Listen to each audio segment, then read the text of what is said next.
stars, I will be there.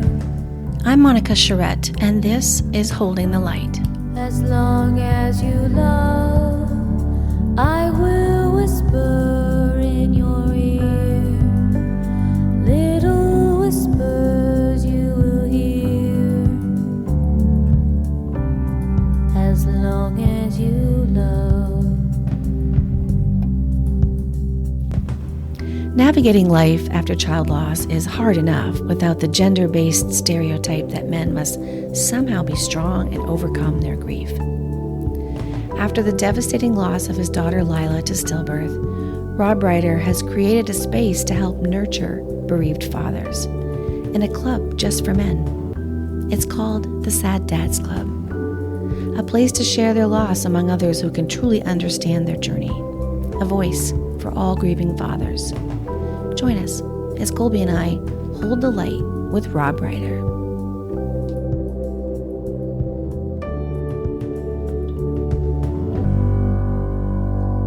Rob, it's such a pleasure to have you as a guest on Holding the Light. We are so sorry for the loss of your daughter, Lila, and we are honored that you were here with us today to share your grief story. So I want to start by just stating the obvious. I was thinking about this before we came on. You have just officially joined a very elite group, being counted among a very small number of male guests we've interviewed in this space for bereaved parents. In fact, in the last 2 years, we've only had 3 men on our podcast. So I was pleased when you accepted my invitation. Tell me, why did you agree to join us today? I agreed because I'm very eager to talk openly about my daughter. She's not physically here, so talking about her keeps her here in the only way that I'm able. Being her voice is all that I can do, and I think it's really important to break through a generational and gender-based stereotype that men are supposed to be strong, defining strong as being unwavering and just an unemotional being, which isn't good for anyone because we all have a spectrum of emotions that we feel. And if we're made to suppress them or feel as though we have to based on societal expectations, we're not going to be able to be there for ourselves or the people that are around us who care about us. And it's just detrimental to everyone. So the more I can talk about my feelings and be real about them and my daughter, I'm all in. That's great. We're going to explore all of that more thoroughly. But before we do that, let's talk about your personal child loss to stillbirth. I think it's almost 7 years now. Tell us about how you came to be part of this parents' club that no one wants to belong to. My wife and I were expecting our first child, a baby girl, and everything was going as boring as you can possibly imagine, which meant the pregnancy was uneventful and very smooth, and things were progressing just as they should at all of our appointments. I went to everyone that I could. I'm very glad I could be at the one at 38 weeks when they found that suddenly she had no heartbeat. Upon further investigation, they found out that it was a placental abruption, and having undergone every test, because we asked for everything possible to be done to examine whether or not there's anything we were at risk for, should we decide to continue to try and expand our family. The doctor said there was nothing you did or didn't do. You just wound up in a very slim percentage of people that it just happens to. And while there was no reason to believe that it would happen again, they still, in our subsequent pregnancy with our living child, did give us additional monitoring, which was peace of mind. But it just happened out of nowhere. The floor dropped from beneath us when we went to what was supposed to be a regularly scheduled appointment on December 13th, 2017 at 38 weeks. So we were very close to the due date, and they couldn't find a heartbeat and confirmed that there was no heartbeat. What is that like? I mean, one day you're probably setting up your nursery, and the next day, the next moment, you're being told that you need to think about how you're going to bury your child. It's surreal is the word that I use to describe it most succinctly. And I think it's also unbelievable because you just don't expect for that to happen. You have a very clear picture of what you are anticipating, what you're dreaming about, what you're looking forward to. And this defies that in one moment. As I said earlier, the floor just drops beneath you and you're in this fog that literally takes you out of your body and doesn't feel real. It doesn't feel as though you're actually operating in the world that you know. You're on another planet almost. And I've heard a lot of other men say that even the next day when they woke up, they're like, oh, good, it was a bad dream. It really does take a while cerebrally for you to adjust to the acceptance and to grasp that, no, this has really happened to you. And it was exactly that. There was a car seat in our car. There was a nursery that was as near finished as it could be. And then suddenly we're making arrangements with the funeral home, which is, I mean, talk about a juxtaposition. It's very confusing because you're getting ready to meet somebody that you end up then spending so little time with, but that means so much to you and that completely changes you as a person in that very short window of time that they're with you physically. We should probably explain too that a stillbirth is the death of a baby at or after 20 weeks of pregnancy or during delivery. And loss to stillbirth is still unique. It's about 1 in 175 pregnancies end in stillbirth. But when you're part of that 1%, I imagine it's the same as all bereaved parents.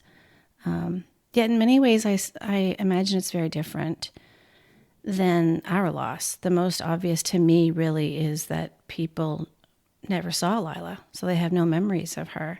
So they probably don't even say her name very often. I mean, Colby and I Colby had 15, but I had 17 glorious years with Cassidy. And we got to know who she was and even who she might be in the future. So that must be difficult when all you want is for her not to be forgotten. That is a huge inspiration behind creating our community of Sad Dads Club, and that fear of having your child forgotten because people didn't meet them, they didn't spend time with them, they didn't hold them or kiss them or have pictures with them. There's actually only one person in our family who met Lila between my wife and me, one additional person outside of us. And that is complicated also in my validation as a father. She was and always will be my firstborn, but I didn't feel like I was a father, even though I so badly wanted to be, was ready to be, had opened up my heart to be, and was already loving her boundlessly. And yeah, that dynamic of her having been born, but not taking her home, and the family and friends not knowing her is pretty complicated for myself. And internally, I struggled a lot with, am I a father? I didn't believe I was at first. I can see how you have those feelings. And men, I think what I'm hearing from a lot of male friends who have lost children is that they express feelings about not being able to protect their partner. Did you have those feelings in the same way that others do? Absolutely. I would say that my desire to protect my wife in the immediate aftermath of losing Lila was two-pronged. It was trying to regain control over something after I felt as though I had no control because I couldn't protect Lila and she had passed away. So my attention then went to something I could grasp, something that was in front of me. And it would also then distract from my own grief and my own pain that I wasn't at the time ready to face or to confront or to process. So I latched on to, I think it's also a natural instinct to want to protect your partner, whether it's my wife had gone through the physical element of this tragedy, whereas we both went through the emotional turmoil and the emotional difficulties, but everything was compounded for her because she had the physical aspect of it. She gave birth. She had breast milk coming in, but there was no baby. Her body was responding in a way that was prepared to have a child. And that, for me, which I think in many ways is natural, and I will even go so far to say as right, put my feelings aside and allowed me to focus on her and required me to do so. I think women often go to the same place of guilt, but I think it's more about not being able to save their child. So that was kind of an eye-opener to me, is to learn from my husband that I think that he was really saddened that he couldn't protect our whole family from this tragedy. Did you seek counseling after this all happened? And was that helpful? We did, yeah. Yes. We went to grief counseling in Portland and together, and that was my first time seeing a therapist. And I am a huge advocate for professional mental health services. I think I could have probably benefited my entire life, even if everything's going quote unquote right. There are still things that will help you to talk out with somebody who is a mental health professional. But we did seek out a couples counselor for grief, and that was really helpful in the beginning of our journey to healing. And then we subsequently separately went to different therapists on our own. And I continued to, we both continued to for many years. I'm really glad to hear that. Grief is just full of confusion and intense and mixed emotions. What do you remember feeling in those first weeks and months after losing Lila? I just don't remember much. The specifics are so lost in a fog of grief and anger and confusion. I remember a spectrum of emotions, but also just an inability to be present. I felt as though I was operating in a space outside of my own body. And when I think back now, over 6 years ago to back then, I remember the house being eerily quiet. I remember it being really cold because it was Maine winter and we lived in a very old home. But I can't remember other than putting on my robe after showering or getting out of bed. I don't remember getting into bed. I do remember nighttime being incredibly daunting because it was like, oh my gosh, like what is my mind going to do when I fall asleep? Am I going to have these vivid flashbacks associated with the trauma and PTSD and what I saw in the delivery room? And that was really the toughest moment for me. So while I can recall themes of that time, days in their entirety are completely lost. They're just, it was just 3 weeks of kind of a haze, a fog. And I say 3 weeks because after that we took a trip to somewhere warm. So that was when I started kind of, I think, removing myself physically from our home was when we started to re-enter our minds and our hearts in in a present way. And you said initially following the accident, you didn't feel as though you were a father at that point. Was there any particular experience, or was it just time, or what shifted your perspective on that to where it is now today? My first Father's Day without her, that did it. I was texted by a friend and fellow bereaved father of mine who helped found Sad Dads Club, Jay, Bella's dad. He texted me Happy Father's Day, and 11 months before we lost Lila, he lost his daughter Bella the same way at 41 weeks. She was stillborn. It was crazy. They had lost their daughter in January of 2017, and we were December 2017. We saw the same doctor. She said, of course, she sees this happen because of what she does in her professional life, but she'd never seen two in a year. And the fact that we were best friends from college and we were so close was just spooky to her. He wished me Happy Father's Day via text message, and that was a really pivotal point. And I did respond like, I'm not a father. He was like, yes, you are. You're Lila's dad. You always will be. However it sounds, this is really what it was. It was a light bulb moment. It was an entirely, I don't know if I'm easily influenced, and that's why someone saying something can literally change my entire perspective on something so deep and profound. But in that moment and every moment moving forward, my perspective was changed. So I can point to that moment of someone else who had lost a daughter and a child, acknowledging me as a father, validating me as a father, and that changed it for me. And maybe that was also a combination of time. It had been 6 months, but I think time and validation from someone else who had lived it was huge and a real turning point for me. 6 months is really early in your grief, though, Yes. as you know now. That was an eventful 6 months for a myriad of reasons, but yeah, it is. It's grief is lifelong for sure. And so 6 months is a blip on the radar. So let's talk about that then. So, as uncommon as stillbirth is, you found out you weren't alone in this experience and had close friends that experienced the same. Tell us about that and how that bond led you to starting the Sad Dads Club.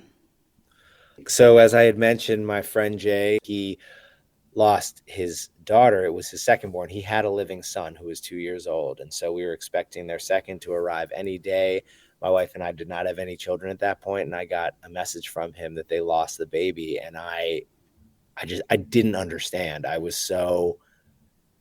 didn't know what a stillbirth was. I didn't know what a stillborn child was. I'd never heard of somebody experiencing that. It just had never come up. It was something I was entirely unfamiliar with, which now seems unbelievable, but I was there for him as much as I could be, and I would try and adjust my language. Even if I was going over there, I didn't want to say like, oh, my phone's about to die. I would say like, can I plug my phone in? I was really trying to, and we talk about this a lot when friends and family were seeking support and wanting them to be there in certain ways. I just remember back to the ways I was really consciously trying to be sensitive to what Jay and his family might need. But through those 11 months, my wife and I, Tahila, got pregnant at one point. And that was tough because I know that that was a triggering thing for anybody who experiences the loss of a child and a stillbirth. To hear pregnancy announcements is tough.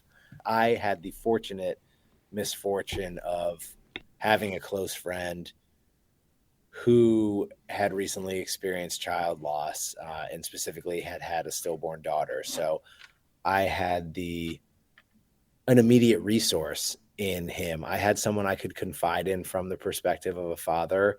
I had a safe place where I could go to talk about what I was feeling and get his feedback, and a lot of things that I felt were unique to the father's perspective. And 7 months after Lila had passed away, we were put in touch with somebody who was also connected to us through the Bowdoin network and who was living in Maine. Jay and I both went to Bowdoin, and a classmate's husband had wanted to be put in touch with us. And so I'm totally botching a streamlined way of explaining how the three of us got together.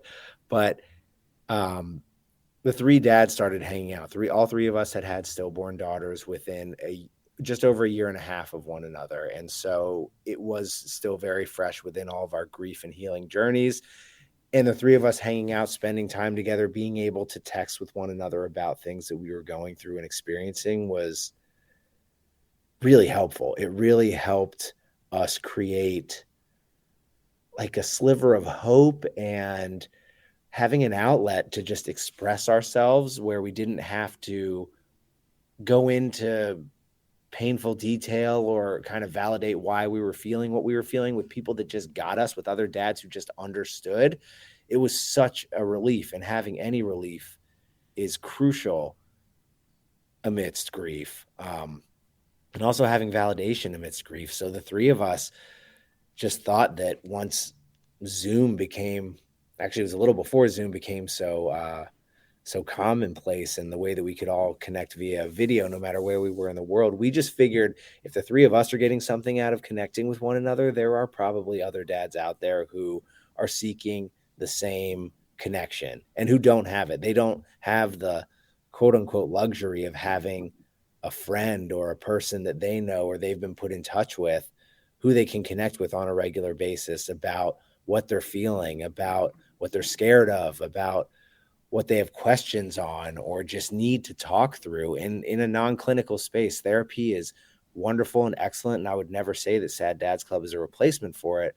However, it's a wonderful supplement to it because it's a room full of dads who know what you're feeling, how you're feeling, what you're going through, and who eagerly want to support you. So I think the impetus behind starting it was really what we were getting out of it. We thought we could expand, continue to get that out of it, and then have other people get the same relief out of it. Yeah, there just aren't many resources, I think, out there for dads. I think back to when Cassidy passed away, I immediately reached out to a few people that I had already known had experienced this, but I don't think men seem to have that same resource. And, so is that part of the reason why you started the club? That I'd be remiss in not mentioning that the three of us didn't find anything that was geared towards men or fathers.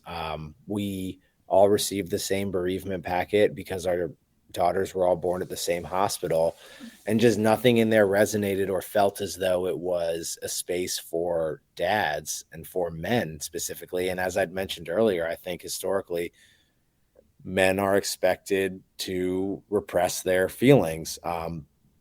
They're strong, they're tough, and that is defined as unemotional, unwavering in their presentation of just being like unmoved by anything. And losing a child, any number of things I think could cause a man anguish and pain and sadness.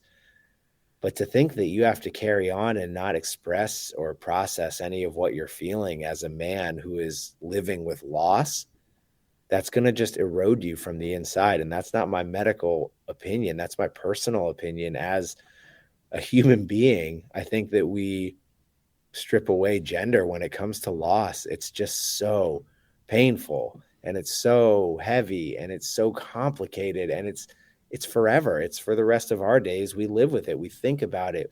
We're affected by it. The lens through which we experience the world and our relationships are informed by it. So if that is expected to be ignored, I just, it's impossible. And the act of trying to ignore it is going to result in you being a mess. And however that presents itself, I don't know, but I think it could be any number of ways, none of which are good.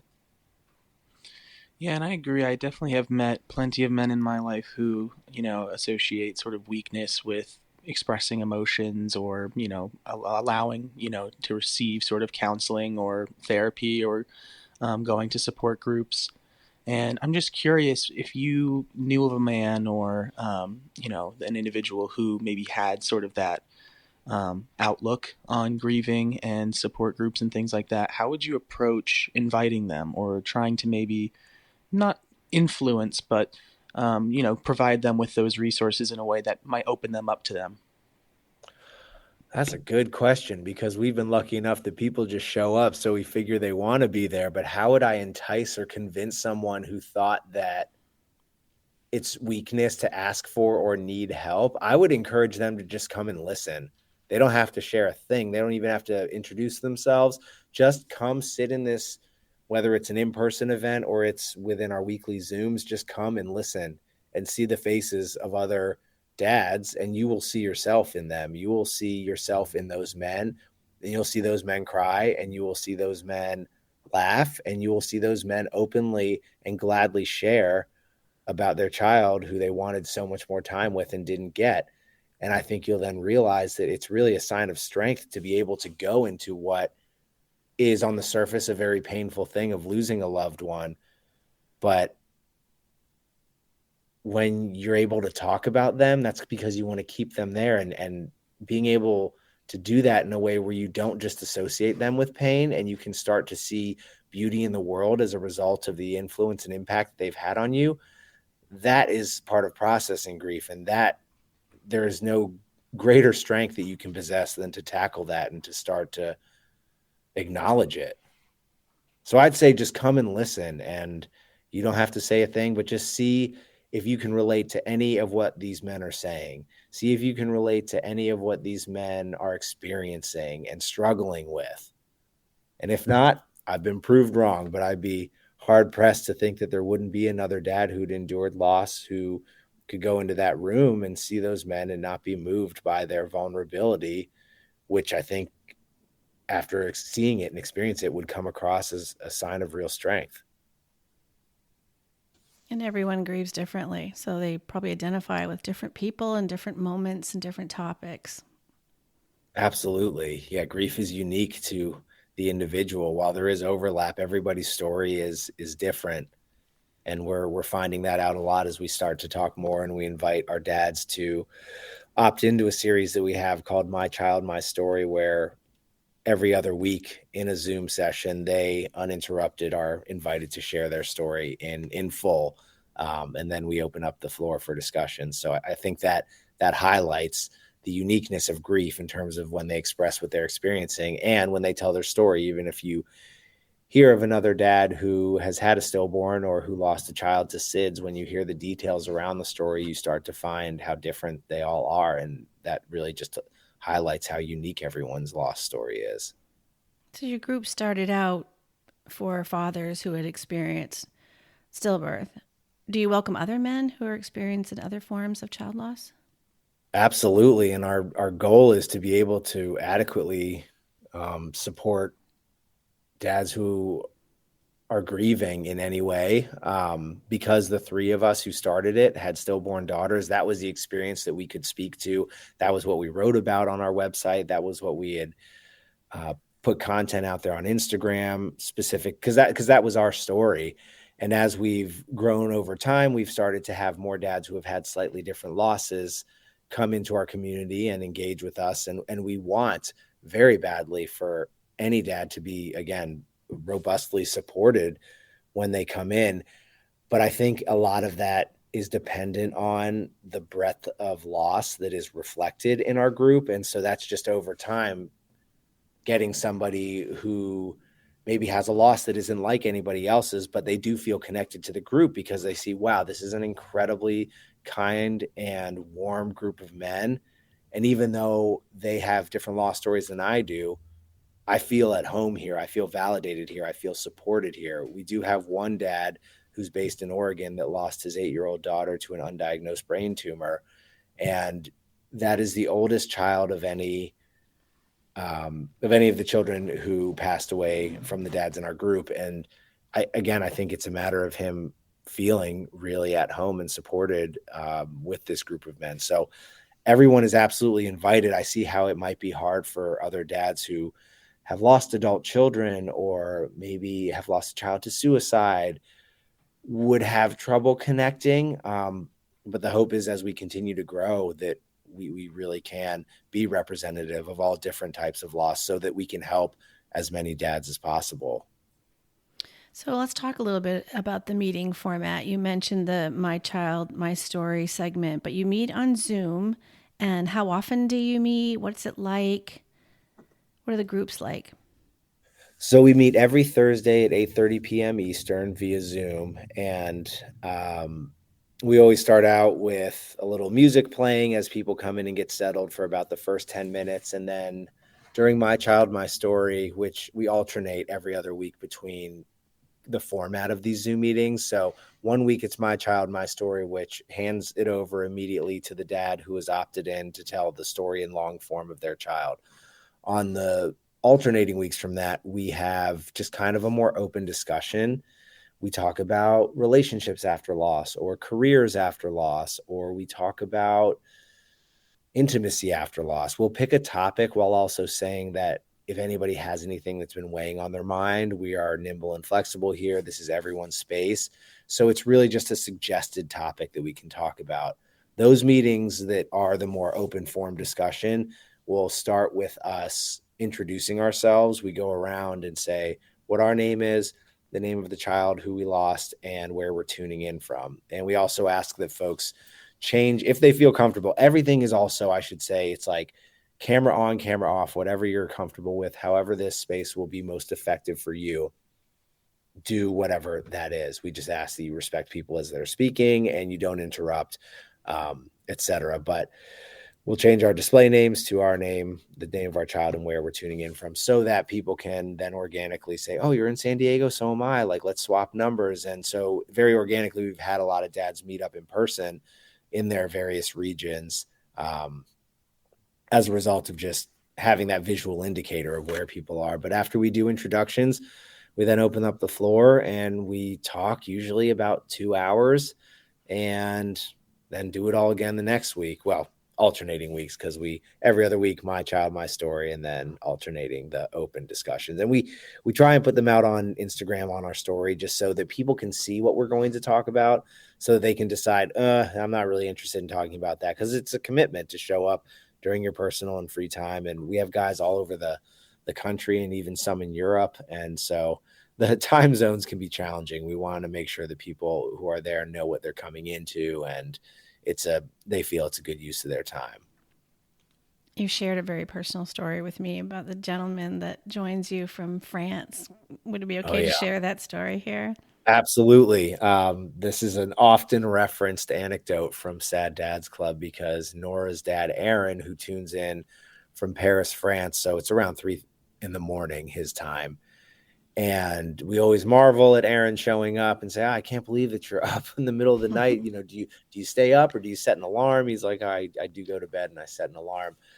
And one day somebody just same old thing, like, Aaron, I'm so impressed that you're always up at 3:30 a.m. and joining us. And he said that were his daughter Nora alive, that he would be up at that time in the middle of the night anyway, so that these meetings at that time for him made him feel closer to his daughter. And that was just like you could have heard a pin drop for could have heard a few pins drop because it was just so moving and profound and beautiful. It is a beautiful moment. And you also held an in-person meeting last year. Tell us about that. Yes, we had our first retreat, which had 20 dads from all over the U.S. and Canada hang out with us in Raymond, Maine on Panther Pond. We got a beautiful house right on the water, and it was that really unseasonably warm weekend last October, and it was amazing. It was all these guys that we had gotten so close with online, but a lot of them had never met in person, and we always thought maybe this will be something that we try and do with our organization, facilitating ways that people can be together. And Maine is such an attractive draw for a lot of folks. If they've not been there before, a lot of them were really excited just to get to Maine because of how beautiful, especially that time of year, they'd heard it was. And it could not have gone better. It was so easy to be around everyone, a lot of whom I'd never hugged in real life. I'd never been in the same room with. And that weekend just flew by, and we realized this is something we have to facilitate more of, because it really did it deepened the connection between the dads. And it was just such a good opportunity for us to do what we do online, but in person. And that just adds a degree of personalness. And it was special. It was really special. We're doing another one at the exact same house and place in Raymond, Maine on Panther Pond, end of May, beginning of June. So interest is always sky high. I mean, there's a limited amount of space. We're going to need to get like a fortress at some point to accommodate everybody that wants to come. But I'm really excited to do it again. And it was really special, and it was magical. That's the best way to put it. Oh, it sounds incredibly powerful. Is it an entire weekend? Yeah. So everybody comes in Friday. Well, some folks came in Thursday, and we were sort of hanging around in Portland that day, but then we go to the house Friday afternoon, and then we leave Sunday morning. So it's a quick trip. And last October, we didn't have any official programming. And one thing that we do want to do is sort of implement more grief and healing centered programming around the weekend. We certainly want to allow time for people just to hang out, because that's special. But I think there's an opportunity. We think there's an opportunity there for people to get even more out of these retreats if we can do some grief and healing centered programming in person together as a group. Yeah, it's amazing. So the Sad Dads Club officially became a nonprofit recently. Yeah, I heard you quit your job. Became the executive director. I left my job. I didn't quit it. I left. So now you're launching fundraising for the club. Tell us how that fundraising is being used. So we had a board meeting just before this, and we were discussing exactly that, because we've been something that I'd mentioned earlier in this interview that I will reiterate, because it's going to be such a huge part of our fundraising efforts, is professional mental health services, removing the logistical and the financial barrier. There's such a disparity, and it's so scarce. I mean, both in cost and availability, it's just too hard for people to get professional mental health one-on-one sessions. And that has become something that among the three of us, between Chris J and me, we've all benefited enormously. And Sad Dads Club and its online offerings will always be free. That is something that will always be there. We'll continue to facilitate, but we want to bring it to the next level and just try and focus on mental health as much as we can. And in the whole scope, I mean, what we're doing in a non-clinical space, that's supporting mental health, but we want to raise money so that we can get professional mental health services, one-on-one sessions available to whomever needs it. We want dads to be able to come to us, or we go to dads and say, hey, we have a session reserved this Wednesday at 2 p.m. Can you do it? Oh, no, I can't do it. Like, that conflicts with my schedule. Okay, how about Friday at 4? We want to be able to have sessions that we as an organization are paying for and that we have on hold so that we can immediately offer them to whomever needs it in an instant. Because just the logistics, again, cost is one thing, but also logistics is enough to dissuade people from finding a mental health professional. And that aspect of healing is crucial. And I think that the easier and more accessible we make it, the more men in our community will use it, and the more healing they're going to experience, the more relief they're going to get. So that's going to be, that's the main focus. I found too in seeking counseling that it was hard to find counselors who had experience with grief specifically. That's another really good point. We are making sure that the professionals that we find are specialized in grief, because you can't just kind of pick anybody and say, okay, Sad Dads Club's an organization, will pay you, and you'll just hold the session for us. We have to make sure that where we are pointing dads is going to be, of course, we cannot control whether or not there is a connection between the therapist and the dad, but best bet for ourselves is just to make sure that they are someone who is specialized in grief, because I do think there will be incredible relief that could be offered if they are with someone who has specialized expertise in that area. So since losing Lila, we don't want to be remiss in welcoming your other children into the world, as they're called rainbow babies. Why are they called that? And what was it like for you expecting them? I've heard that the term rainbow babies comes from, so after the storm, the rainbow comes, and the storm being the late-term pregnancy loss. When you have a stillborn child, or you lose a child, that your rainbow baby is then the rainbow after the storm being grief, storm being loss. It was really scary, that subsequent pregnancy, because all I knew, Lila was and always will be our firstborn. So all I knew was that I don't bring a child home.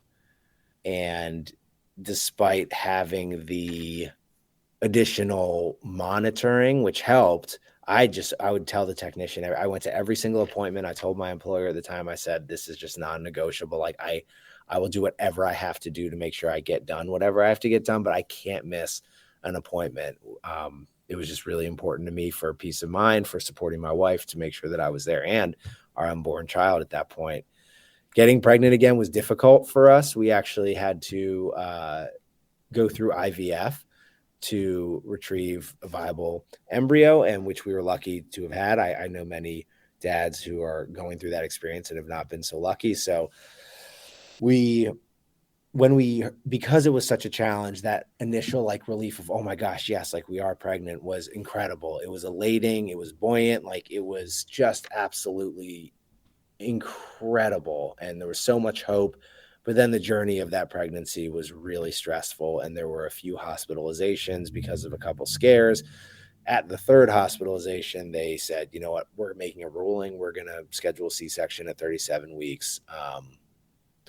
And I remember day of the hospital, I was oddly more calm than I thought that I would be. Maybe it was the additional monitoring. I don't know, but I was so excited, and I am. And now we have a beautiful 4-year-old boy that I still marvel at him and can't believe that he's real because of what we've gone through. And Dallas is amazing. He's incredible. He was diagnosed with autism 2 years ago, and I don't presume that I love my child any more than any parent loves their child. But I know I have a different perspective on parenthood, and I do know that I'm a more patient person and father than I probably would have been, because I think gratitude is really at the forefront of how I parent and how I support him.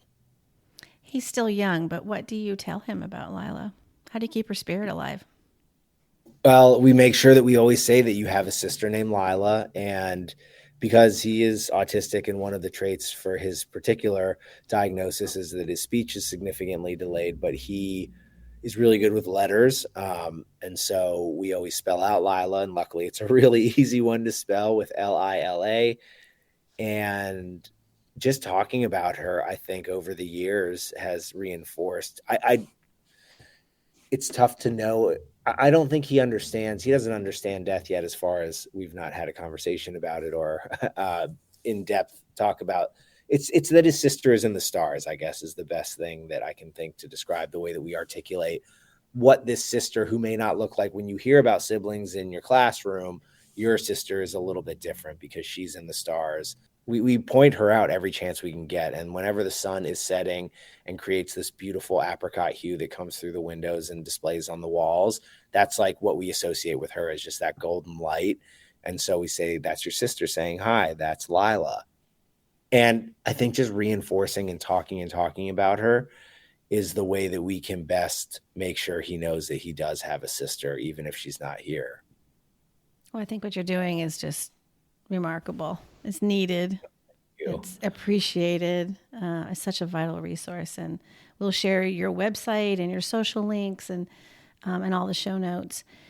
At the end of our podcast, Rob, we ask our guests the same question. So I want to pose the same one to you today. And how would you want us to remember Lila? I would want you to remember Lila as being the most impactful person in my life and the one who changed me more than anyone, because in such a short time, she taught me so much and redefined what I thought I already knew. And to just understand that presence and that impact is everlasting.